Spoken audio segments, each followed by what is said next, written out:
A fost o idee, iar apoi s-a continuat cu un proiect ce într-un final s-a materializat. De ieri, Colegiul Tehnic Dimitrie Leonida din Petroșani are un laborator de practică nou dotat ca la carte. Astfel, de acum elevii vor putea pune în practică informațiile teoretice asimilate la cursuri. Zeci de elevi ce urmează cursurile școlii postliceale de tehnician, proiectant, laborant pentru protecția calității mediului au de ieri un laborator unde pot pune în practică toate informațiile teoretice asimilate.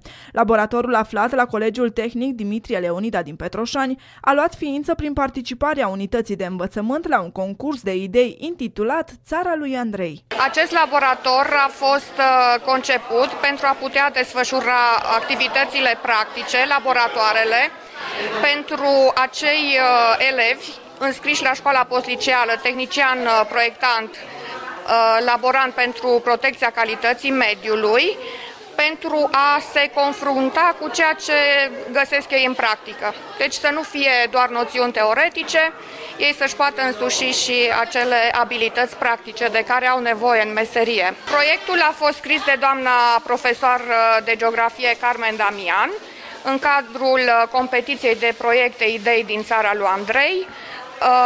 A concurat cu alte 176 de proiecte și s-a situat pe locul 9, obținând 71 de puncte și 345 de voturi. În aceste condiții, primul obiectiv al proiectului, respectiv realizarea laboratorului, a fost atins.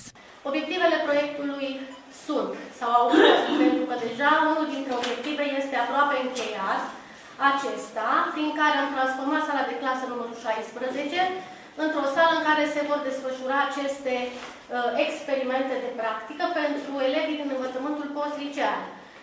Sigur că, așa cum mi-a spus unul dintre elevi, Raul, îi se părea lui, și așa este, în momentul în care auzi laborator de mediu, ți se pare că trebuie să fie ceva ca în filme. Nu ne puteam permite acest lucru pentru că, vă rog să mă credeți, cu banii cu care am achiziționat tot ce vedeți în spatele clasei, aș fi putut să achiziționez doar o simplă balanță analitică. Sala a fost zugrăvită cu ajutorul elevilor din clasa 9 de la profilul construcții și lucrări publice.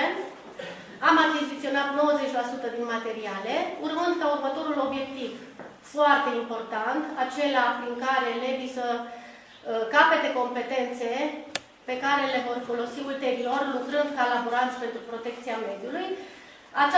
Aceste competențe vor fi finalizate până la sfârșitul anului. Viitorii laboranți în protecția calității mediului vor face mult mai ușor trecerea de la școală la o meserie. Asta pentru că cu experiențele pe care le vor realiza în laboratorul inaugurat